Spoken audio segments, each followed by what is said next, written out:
Thank you to all those who came out to support Dessau Middle School's Quilting Bee. Here are some excerpts for the afternoon's festivities.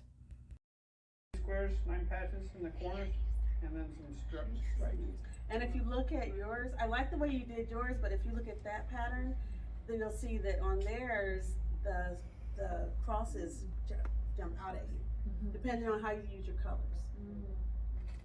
Yeah. A lot of quilting is color. I chose black and gray. Yeah, it's really nice. And how do you plan on quilting it? So, I haven't gotten quite that far, but I actually have a friend that ended up not using it, so I have this, what's it called, it's a quilting. Oh, you have the John Flynn quilt frame. And you put it to your sewing machine and you quilt with it. Well, yeah, I don't know what it's called, but it has, It has it's a bars. frame, and it holds it up in the air. Yeah. And it kind of flexes, so as you move. On your sewing machine. I'm gonna try to do it on my sewing machine. It's a John Flynn, I know that frame. Like a floating? It's like a floating frame, but you hook it into your sewing machine. But we'll talk about that later, but yes, I know how to use it. They might be from the 20s, but I wanted you to pass it around and feel how heavy it is. It's probably a wool blanket inside there, and that's what they use. A lot of times, if quilters didn't have quilting batting or cotton, they would use an old blanket or an old quilt to put in between as the batting for the quilt. Because a quilt is not a quilt until it's layered, sandwiched, and quilted. There's always 3 layers to a quilt. This quilt is probably from the early 1900s, and this is just a piece of the quilt. And so when we saw the H's, my sister and I we said, can we have a piece of it?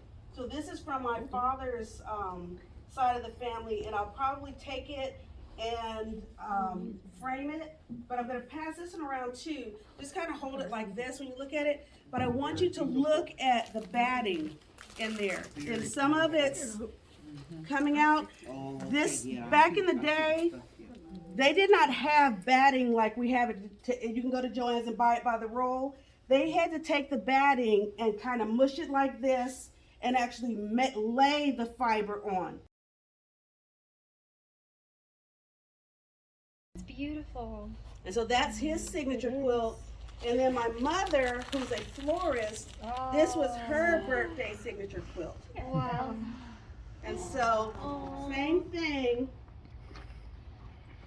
We took it to the birthday party. I made the blocks, and this is a basket, basket block, a flower basket block. So a different flower in every block, and then all of her friends. So, and see, and here's my brother.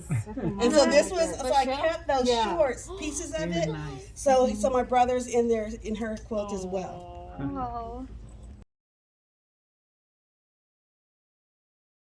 Because I'm a quilter, I'm a quilter, so I sketched out all these. Well, actually, I lived in HEB for like a month studying pastas, and so I would sketch all the pastas out. And so I did all these pastas, and it was actually for a class to teach quilters how to quilt.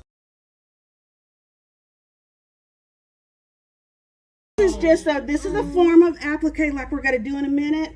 And it's just pieces just cut and laid on and stitched, and you quilt your way out. This is done with 1 thread.